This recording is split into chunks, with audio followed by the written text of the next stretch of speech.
দীর্ঘ সময় ধরে ইন্ডিয়ান প্রিমিয়ার লিগ আইপিএলে কলকাতা নাইট রাইডার্সের হয়ে খেলে এসেছেন অ্যান্ড্রে রাসেল। আইপিএল থেকে অবসর নেওয়ার পর এখন তিনি দলের কোচিং প্যানেলে যুক্ত হয়েছেন। বলতে গেলে তিনি কলকাতার ঘরের ছেলে। রাসেলের সম্মানে কলকাতা নাইট রাইডার্স এবার এক বিশেষ উদ্যোগ নিয়েছে। তিনি 12 নম্বর জার্সি পরে দলটির হয়ে খেলতেন, তাই সেই জার্সি আর কাউকে দেওয়া হবে না, এমন সিদ্ধান্ত নিয়েছে ফ্র্যাঞ্চাইজিটি। মঙ্গলবার এক অনুষ্ঠানে কলকাতার সিইও ভেঙ্কি মাইসর 12 নম্বর জার্সিটি ফ্রেমবন্দি করে রাসেলের হাতে তুলে দেন। জার্সির উপর লেখা ছিল ড্রে রাস। সিইও তাকে জার্সি দিয়ে বলেন, এই 12 নম্বর জার্সি শুধুমাত্র তোমারই থাকবে, অর্থাৎ ভবিষ্যতে আর কেউ কেকেআরের 12 নম্বর জার্সি পরে মাঠে নামবে না।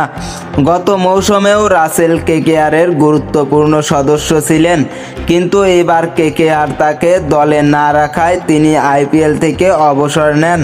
তিনি বলেন, কেকেআরের বিপক্ষে খেলা তার পক্ষে সম্ভব নয়। রাসেলের দল ও তার প্রতি আনুগত্যর প্রতি সম্মান জানিয়ে তাকে কেকেআর কর্তৃপক্ষ পাওয়ার কোচ হিসেবে নিয়োগ দিয়েছে।